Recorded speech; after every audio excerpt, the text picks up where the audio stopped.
আসসালামু আলাইকুম রহমতুল্লাহি ওয়া বারাকাতুহু। প্রিয় দর্শক, একটি দুঃখজনক ব্যাপার আসলে সানাউল্লাহ শান্ত ভাইয়ের গত পরশুদিন 31 তারিখ গত পরশুদিন 31 তারিখে ওনার দোকানের সামনে থেকে মোটরসাইকেলটা ছড়ে নিয়ে গেছে। তো বিস্তারিত ওনার কাছে আমরা শুনি। সালাম আলাইকুম ভাই। আসসালামু আলাইকুম রহমতুল্লাহ।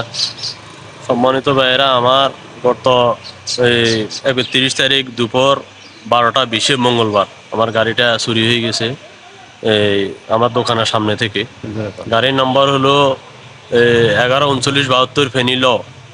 তো আমি অনেক খোঁজাখুঁজি করছি, গাড়িটা লোকেশন বাতায় বুনিয়ারহাট পর্যন্ত গেছে, মিরির গোফল দিয়ে বুনিয়ারহাট পর্যন্ত গেছে। গাড়িটা এখন পর্যন্ত কোনো হদিস পাই নাই।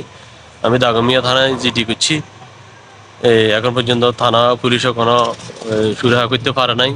এখন আমি খুব ক্ষতিগ্রস্ত, যদি আপনারা যদি কোনো সহযোগিতা করতে পারেন আমাকে সহযোগিতা করেন। আমার নাম্বার হলো 018181322249। আমার দোকানের ঠিকানা হলো শান্ত হস্তশিল্প টুপির কারখানা, দুধমুখা, উত্তর বাজার, কৃষি ব্যাংকের নিচতলা। ধন্যবাদ ভাইরা। তো প্রিয় দর্শক, আপনারা এই ভিডিওটি অতি দ্রুত শেয়ার করবেন।